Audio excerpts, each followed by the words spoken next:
and please, everyone else, you can follow up with your comments as well.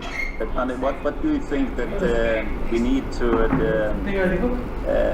do, or what is the Indian government need to do now to make sure that they are speeding up this transition? Hello, can you hear me? Yes, I can hear you. Yeah. Well, I will say, first of all, to maintain the momentum, sending a momentum like this is not easy in a country like India. So, I would say, it's a good start. There is a lot of work I feel still needs to happen, right, on the ground. Because, obviously deciding on that, path to be chosen and then walking on the path itself are two different things, right? And you guys know, and there are obviously European case studies, Japanese case studies, several stories we already have something we can learn from. Concrete path forward and roadmap is something which needs to be put forward, right? I mean, how do we want to take this? Because I keep saying this, hydrogen economy always, right? What? If you set up a whole life and a company as a front for a rain factory and a human trafficking factory, I think it'd be best for everyone if we just ceased to exist.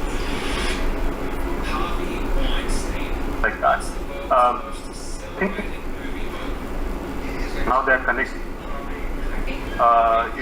Obviously in the initial stages, the policymakers, the hydrogen cluster kinds of projects, subsidies, and there are various schemes, right? I mean, one can design in various ways. Those are the kickstarters, right?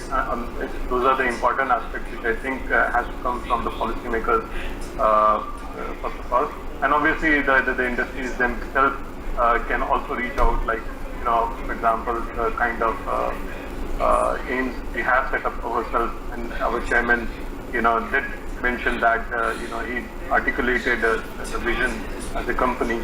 We are looking forward to then, do whatever is necessary and probably go beyond also to, to achieve the roadmap set by the government, right? So, without taking too much of time, I think, as I said, let the ball rolling and, keep the momentum on. And I think the next year or two is going to be very critical. How we define, how we shape it. It's a quite complicated economy, and we are at a very different economy than probably the initiative taken by other economies which are very developed economies. So, we are already, increasing in terms of the energy demand, as Ramesh and others were saying. And, while we are doing that, and our per capita income, and, the per capita consumption, right? So, the energy also has to happen at that cost, low cost, right? So, it's a little difficult situation than probably the other developed economies. So again, the solution has to be very India specific as well. I'm sure, the various ministries and the government are working on that. Very confident people would be coming up with those several initiative policies, and we look forward to that. That's my comment.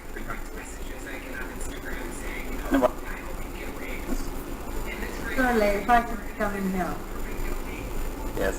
So I think, your question, there's two aspects to it. There's industry and then there's government. And then there's the enabling ecosystem that needs to be created so that it's nurtured in a manner that industry can thrive. So if you want to look at, a nascent industry such as green hydrogen, I think it's all about innovation and it's about frugal innovation. And India being the third largest startup ecosystem in the world, I think there's a lot that, Startup India, which is housed under the umbrella of Invest India, has done. To give you an example, for example, India has 739 districts, and 85% of them have a startup registered with Startup India. Now, these people are coming up with a lot of frugal innovation. They don't care how big they are, they're attracted to the lifestyle and the benefit of the lifestyle. Women were throwing themselves in our commercialization of that technology. And if you recall, what the principal scientific advisor, Professor Vijay Raghavan, was referring to, in terms of accelerating these initiatives, he is also heading AGNI, which is the mission, under the Prime Minister's Science, Technology, Innovation Advisory Council, the PMST Act that we call it, there's an initiative under that called AGNI, which is Accelerating Growth of New India's Innovations, which is set up primarily with the intent of being able to scout for those technologies, and being able to help, fast track them. If I could just read out one, for example, there's one, that has been taken up by Shell India, and a pilot that's really happening right now. I can't recall the name of the yet here somewhere, but if I do, I'll definitely allude to that. Then there's a lot of research that, that the governmental IIT Bombay has come up with, a new technology of being able to do electrolysis of water in a magnetic field, which, triples the amount of hydrogen that's produced. So, and that's in terms of sort of creating an enabling environment, but in terms of formalized initiatives, other than the National Hydrogen Mission, which everyone's spoken about a lot, so I won't report to that, but I just want to give you snippets of a few initiatives, that different public sector undertakings and different ministries have, undertaken to be able to increase this offtake. So, for example, the Ministry of New and Renewable Energy, to be able to aggregate demand for hydrogen, from key sectors such as steel, fertilizer, and refineries, is thinking of offering a mega tender to be able to increase the offtake. The hope of this mega tender is that it will be able to reduce the cost, of that energy, just the way we were able to achieve the cost, lower the cost of an LED bulb when we did a mega tender for LED disbursement, and hopefully, such gains that we've seen in similar, ancillary technologies can also translate to this particular sector as well. Indian Oil is setting up its first, green hydrogen plant. GAIL is looking at entering it. An interesting one is the railways. They're looking at, being, a net zero emission entity by 2030. How they intend to do that is by fully electrifying the tracks and retrofitting their diesel-powered units with hydrogen fuel cell-based trains, and they've also come out with a tender for that. So the government is looking at a very strong concerted effort. If if I were to talk to you, I think Anurag also mentioned about, or was it Alberto who mentioned about the project in Ladakh, a tender that NTPC, Renewable Energy, has come out with for hydrogen. So there's various, initiatives that are being taken up, and the idea is through having a concerted interministerial approach, through which, like the Ministry of New and Renewable Energy is trying to look at this mega tender, and we are looking for ideas from industry for what new more initiatives, beyond the ones that the government has already thought of, to be able to help us to not just fast track the existing ones, but to come up and, envision new horizons that currently, I have golden age that people are talking with, how do we, get our one step foot into that door of that era and really make it a reality. Thank you. Thank you. Well, if we can just come in, request Ramneet or, my other panelists here. Ramneet, what the amazing and what we are doing in that terms, and it's quite exciting. The one single item which I mentioned earlier is like, it would be nice to have something, some database sort of what Australia has done recently, right? AusPIS2, right? Which basically lays out the entire resources of the country, from a hydrogen generation perspective point of view, the investment point of view, so that it becomes, very easy, the fund of investors and the companies, to India as an opportunity, for investments and, look at the resources, as I said, it's a cluster-based approach, right? So you need right from production to consumption and supply chain and everything.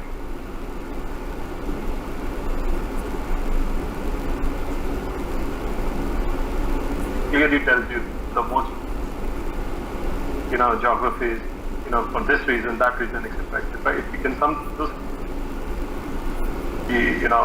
fabulous. And I don't think any one individual industry or, participant can do that. That is a very collective effort which has to come from, I think, the policymakers and the ministries. I hope that the Center of Excellence in Hydrogen that has been established will have the ambition to is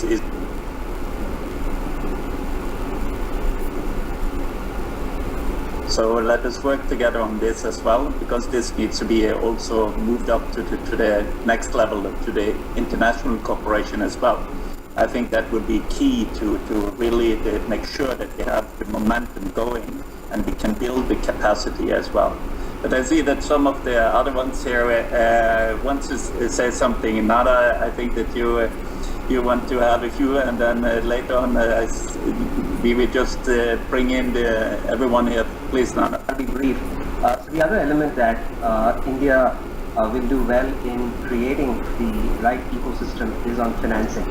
I think you need three things to take an energy story forward. You need fuel generation, and there is talk of technology that's being worked upon, explored to generate hydrogen. And then these projects have to be located at a certain place. So there'll be need for physical infrastructure like land. And then the third important element is for financing. And on financing, I think if we begin with a very clear roadmap as to what incentives are being offered to industry to embark on this journey of hydrogen, and what would be the benefits, and even otherwise, what's the monitoring mechanisms that these incentives are being put to good use, and to just check as to what's the roadmap towards the growth in a time-bound manner. Most countries have laid out a map between now and say 2030 as 30 and 2050 as phase 2. We know certain things that will happen between now and 2030, and the bulk of the breakthrough innovation is likely to happen, say, beyond the 20 period. But today, having the function of vision and time and planning for the kind of financial resources one would need to grow this industry would be vital. Can't agree more. So the Karen, you had, and then I see Rai afterwards. So please. I think I cannot give advice on India's bluff. So much I know and so much I've learned. But we also heard before today in that the world is one family. So I'll take that as my starting point. And I think that I do agree with keeping the momentum, because there is so much going on now from the Indian side that we are really amazed by what we hear, and we're a little bit proud of having seen that even before the Prime Minister announced the mission. Not that we are that much ahead, but we've been working with green hydrogen for quite a while now. So we're extremely happy to be part of this journey from the Indian side. So what I might come back to a little point I made in the beginning is that when this transition is happening now, there are so many other things that need to be solved at the same time. And we're leaning a little bit on the European Green Deal, as you all are quite aware of, where we see all challenges interlinked, where you solve one problem and you solve the other problems at the same time in a just transition way. So that's kind of my little bit personal belief that we need definitely an energy transition, but it's a societal transition that we need, not just India, but the whole world. We need to do things differently, basically, in a more holistic way. And I also just want to say that I really like the phrase that we heard before about hydrogen being the second green revolution, because we all know the importance of the first green revolution. So I think this is a challenging time, and it's a really exciting time that we are facing. And I must say that when a big country like India is moving, then the world notices. So it's a pleasure, and we are looking so much forward contributing where we can and working together with you all on making this happen. I think that's my point, because so we'll hear from the other. Thank you. Right, you want to say something? Just yeah. anyone? No, this is Gautam. I have one excellent idea by you and Anurag as to have a resource map. Similarly, because the question is on international cooperation, it keeps coming to my mind, and I wrote this policy paper. There's a lot of uncertainty.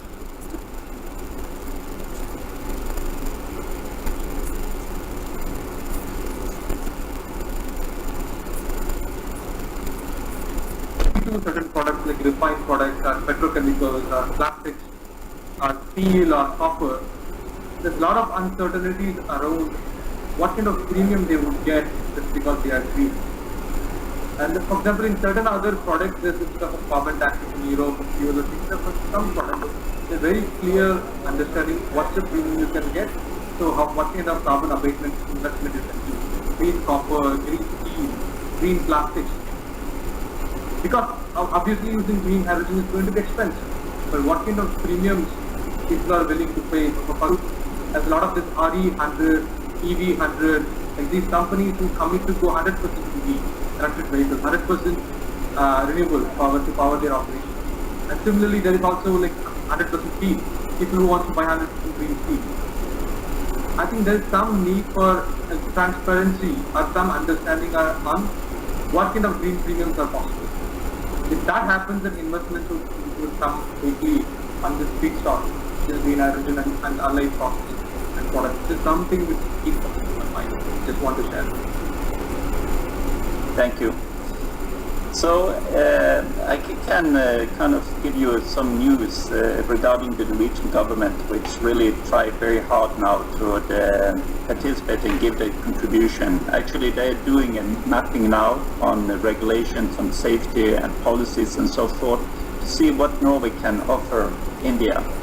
But I think that we are going beyond India and the relationship between Norway and India, but we want to create this international collaboration and how we can work together to make sure that we have policies that is not for Norway or for India, but actually for the global market. We know that if India wants to develop the industry and export the equipment, for instance, they need the standards, the product standards, just as you mentioned. So we need to, make sure that everybody are talking to each other. We have to unite, to be on the same page. And I think that there is a little bit fragmentation, and it's probably always like that when something new is emerging. There is many who have the same thoughts and ideas, and then we need to kind of bring this together if we are going to work efficiently. We heard that the Indian Oil and many others have been doing great work for a long time, but it costs a lot in this different. Now bring one, which is actually where we have the infrastructure put in place. Competition will always come. It will never stop. It is something that is keeping us going. But we need now to pool our resources because the investments and the challenges that we have had, there is no company, as I said many times before, no industry, no country who can take this on themselves. It is something that we have to do all together. So what is your comments? What do you think is important now to focus on to make sure this momentum? What is the government of India doing? Do they do enough, or what should be their priority? Some thoughts? Sure, if I could go first, Sterling. I not to be greedy and how a lot of the times it's just I know I've mentioned a lot of this in terms of having a concerted approach, looking at an interministerial approach, aggregating demand from across key sectors, one anchor ministry like the Ministry of Renewable Energy, cooperating with the other ancillary related ministries to be able to aggregate the demand, looking at reducing the cost of generation of that energy. Even within the other industries, for example in auto,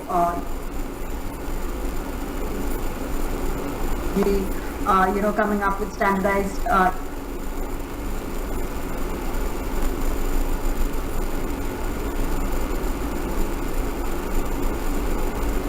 that's a lot.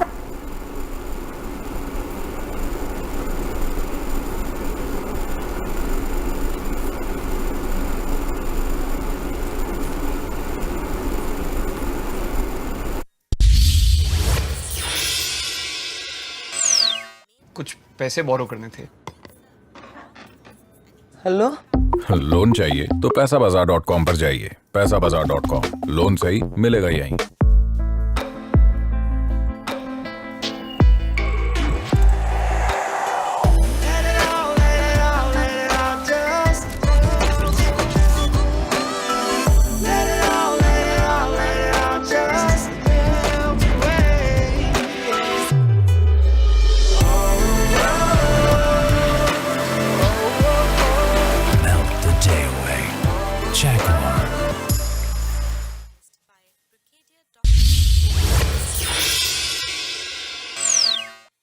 with the US-India Strategic Energy Partnership, whether it be the India-EU Climate and Clean Energy Partnership, whether it be the India-German Energy Forum, whether it be the India-Norway, Hydrogen Center of Excellence, whether it be the European Green Deal, whether it be the Green Strategic Partnership with Denmark. There's a lot that's happening, but to be able to tie all these multiple threads together through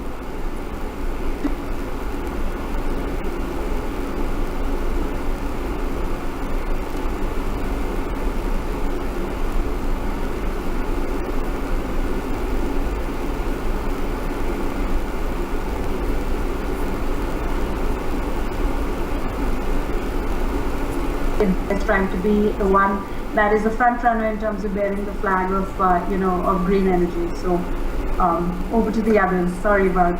Just want to add to.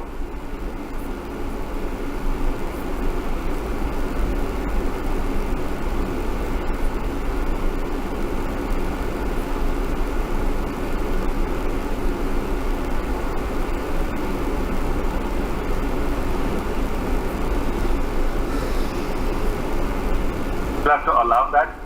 There is no, going away from that. That has happened. All.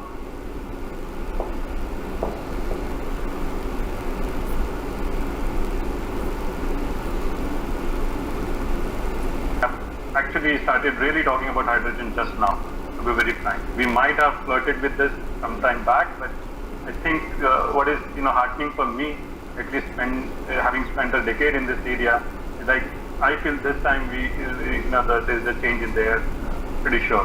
It's a significant change. Just wanted to add a point, Sturil, on, I think we keep talking about the hydrogen production, right? And then ultimately, as Muthan talked about the premium also, what is going to be available.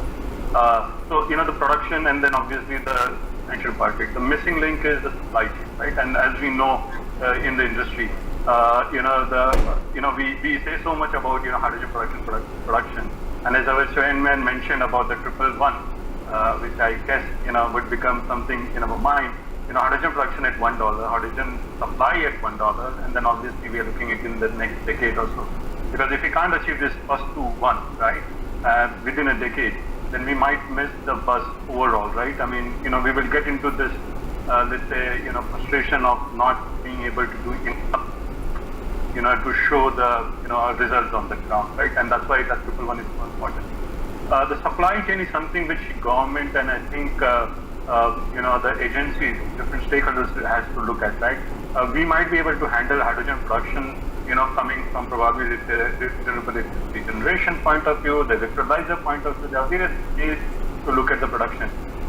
But to supply it to the end point is something which I think there has to be a lot of infrastructure, right? And something which the government definitely has a big role to play. If you can take care of that part, I think the production will be.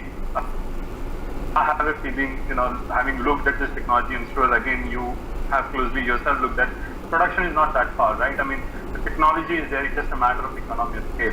Unfortunately, supply chain is a very different game altogether, right? Especially on the hydrogen, because of the safety issue, because of the volumetric densities and all. That is something we need to focus. And I was just looking at, the sessions what we are going to have today. There is some, storage sort of, session in there. And obviously, like in India, we don't have a salt caverns and etc. You're going to produce this hydrogen, where are you going to keep that, right? Supply chain, that requires a very concentrated effort, what I feel, because if you can bridge that gap, then I think the production and, the end consumption would happen, I feel. Just touching on the, the cotton part, the premium, I think the premium in the future of the green would be decided based on the ESG profile of the company itself. The shareholders are watching, everybody is watching. If you're not doing enough, I think there will be this societal thought change. Look, the company is not doing for my future, and I'm not thinking about my future. I'm not going to, probably buy that product. I will prefer a guy probably who is a bit expensive, or, there are various ways of looking at the market itself. For me, I think it's the supply chain, and that's what the point I wanted to make. Sorry, it took a little more time than what I intended, but That's great. I just have one kind of a small thing, and it has to be very small comment from you because we're starting running out of time. So, but anyway, Alberto, you haven't had the word, so you would get the possibility also, and you can make your statement. And but if somebody would like to say something about the green procurement, the government's purchasing power. They have now announced that they will demand 10% to 23. How important is this, do you think, to make sure that this momentum is ongoing?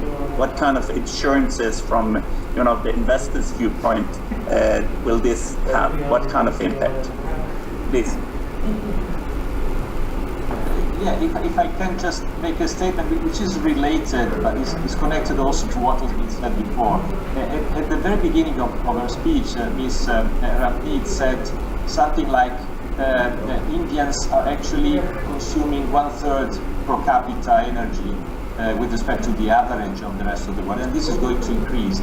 Now, let's say the problem with renewable energies is that since they are non-programmable, they have this type of difficulty, they are non-programmable.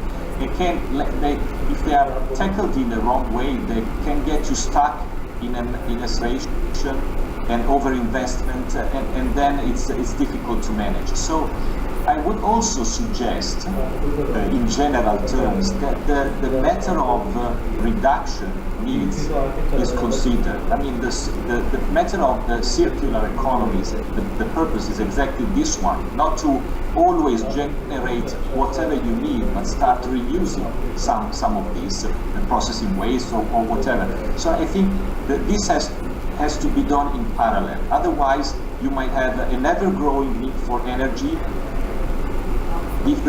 renewable, and ever. So when you say we need 10% of this energy to be conveyed with hydrogen, consider that this 10% normally needs 3 or 4 times generation, for example, from solar power. And this is a huge investment, sometimes not really fruitful, or perhaps not generally fruitful. So I would say be specific, but also save energy. Any other comments? You're using remarks now. And I will just start by saying I think green procurement is one of the best means we have to make a shift happen rapidly. So that's a general point of view. From I think for all countries we do need that push to create the market. Thank you, Karen. Any other ones before we are closing? You are so disciplined, all of you. Thank you very much for your participation and your viewpoints.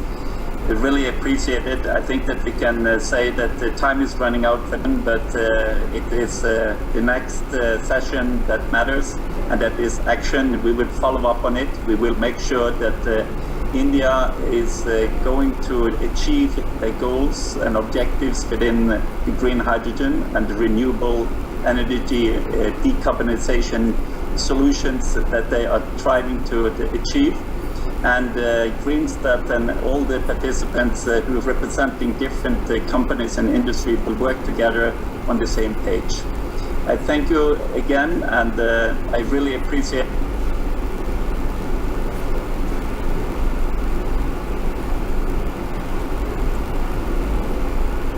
So thank you again for participating and enlightening me and the audience with these viewpoints that you have presented today. Thank you. Thank you, everyone. Thank you, everyone. Necessary that most of the policy makers really look at these things, and the numbers what Mr. Yadav also showed with respect to biomass and what Dr. Ramkumar brought on the front with respect to biomass to hydrogen. I think it needs a level playing field. It's not to say that one against the other. These are all complementary to each other. Biomass is also a solar, stored solar energy. I think we need to address these things. I think with this provided the insight into how India should really look at the Atmanirbhar kind of concepts in terms of bringing in hydrogen production to the front in many of these programs. What is going to happen with the mission move? Thank you very much, and thank the organizers for having provided me the opportunity to moderate this session. Thank you very much.